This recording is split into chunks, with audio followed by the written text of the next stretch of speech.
और आप भी झूठ बोलेंगे तो क्या होगा? गारंटी हमने पूरी कर दी बोलते हैं।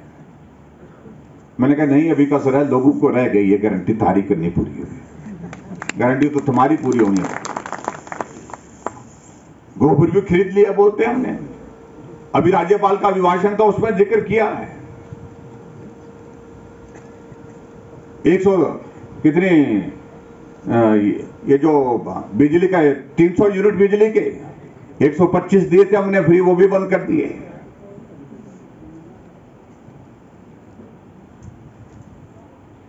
पांच लाख नौकरी 5 साल में देंगे, 1 लाख नौकरी 1 साल में देंगे, 2 साल में 2 लाख होनी चाहिए थी। और उल्टा फैसला हिमाचल प्रदेश की सरकार ने एक नोटिफिकेशन के माध्यम से किया कि 2 साल से खाली पड़े पद सारे समाप्त कर दिए जाते हैं।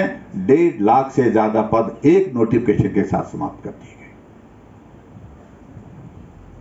अरे सत्ता में तुम आते हैं कुछ और बोल करके,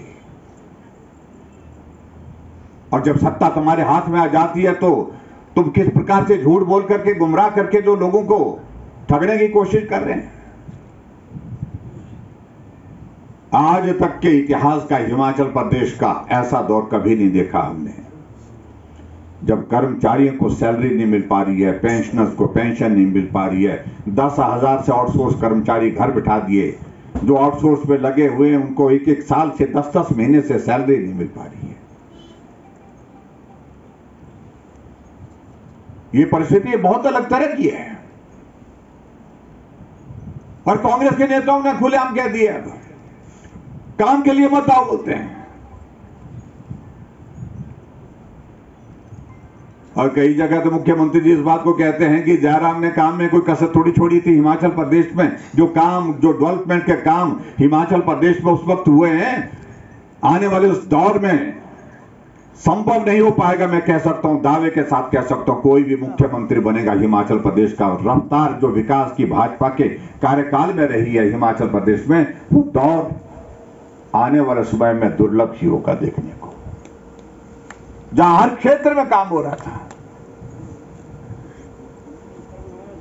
आज हिमाचल प्रदेश में जो गरीब लोगों के लिए जितनी योजना की थी, सारी की सारी योजना बंद कर डाली। गरीब आदमी के इलाज के लिए हम 5 लाख रुपए तक देते थे, और आप लोगों ने देखा होगा कि अब हिमकेयर का पैसा मिलना बंद कर दिया है, देना बंद कर दिया है।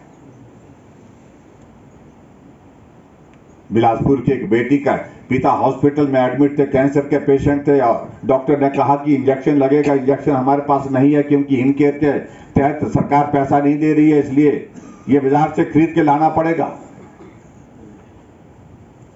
और बेटी दर दर भटकती रही, लेकिन जब तक के लिए उस ट्रीटमेंट के लिए, उस इंजेक्शन के लिए पैसे का इंतजाम कर पाती अपने रिश्तेदारों से, तब तक के लिए पिता की मृत्यु हो गई। जो हमारी सरकार के दौरान सरकार के खर्चे पर लगाया जाता था इंजेक्शन, आज सारा योजना क्या भरे। ऐसे लगभग 35,000 हमारे लोग ऐसे हैं जो जिंदा हैं, बिस्तर पर हैं, अपना काम जो खुद नहीं कर पाते हैं। ऐसी बीमारी लग गई, ऐसी दुर्घटना हो गई उनके साथ, उनके खाते में 3-3 हजार रुपए डालते थे, अब उनके खाते में पैसा कई महीनों से नहीं आ रहा है। ये बहुत सारी बातें जिनका हम जिक्र करें तो मुझे लगता है कि बहुत वक्त लगेगा, लेकिन मैं आप सबके बीच में इतना जरूर कहना चाहता हूं, दौर एक जैसा नहीं रहता है। और 2.5 साल का आधा दौर उनका समाप्त हो गया लगभग। अगर सरकार पूरा समय चलेगी, जिसकी गारंटी है नहीं, ना हमारे पास गारंटी है ना उनके पास गारंटी है। जो हालात बन रहे हैं हिमाचल प्रदेश में, आधा निकल गया है, आधा रहता है, और हालात ऐसे बन सकते हैं कि आधे से पहले भी स्थिति बन सकती है।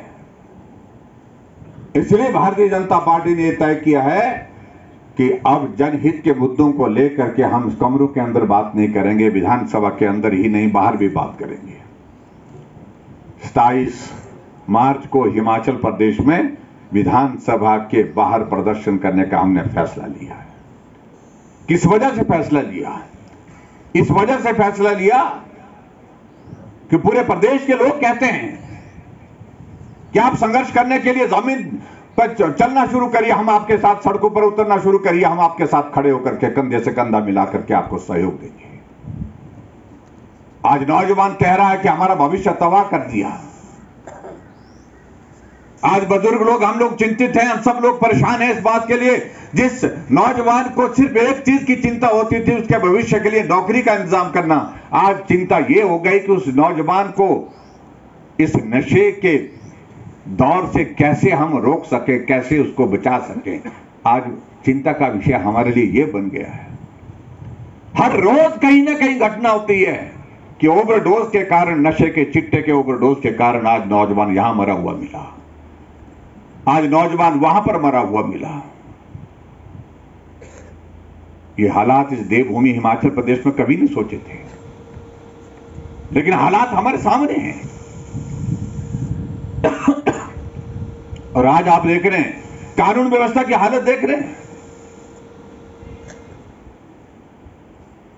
होली वाले दिन बिलासपुर में कांग्रेस पार्टी का विधायक के घर में जाकर के हमला होता है। पूरा विधायक जो है वो गोलीकांड में घायल आईजीएमसी में है, उनका PSO all India medical institute Bilaspur में है। लेकिन अभी तक मेरी जानकारी के मुताबिक वो जो दोषी हैं, जो भागे हैं, दौड़े हैं, वहां पर देख रहा, दुनिया देख रही है कि वो भागते हुए, लेकिन अभी तक पकड़े नहीं गए। ये हालात हिमाचल प्रदेश में हो रहे हैं कानून व्यवस्था के। इसलिए ऐसे मुद्दों को लेकर के मेरा आप सबसे भी निवेदन, जो 27 तारीख का हमारा 27 मार्च का धरना रखा हुआ है, उसमें आप बढ़ चढ़ करके हिस्सा लेने के लिए पहुंचे। और आपके इस बाली चौकी मंडल के लिए क्या टारगेट दिया है? 100 लोगों का टारगेट दिया। तो आएंगे सब लोग ना? खास रहिए, शिमला आकर के आप देखो तो सही, आओ।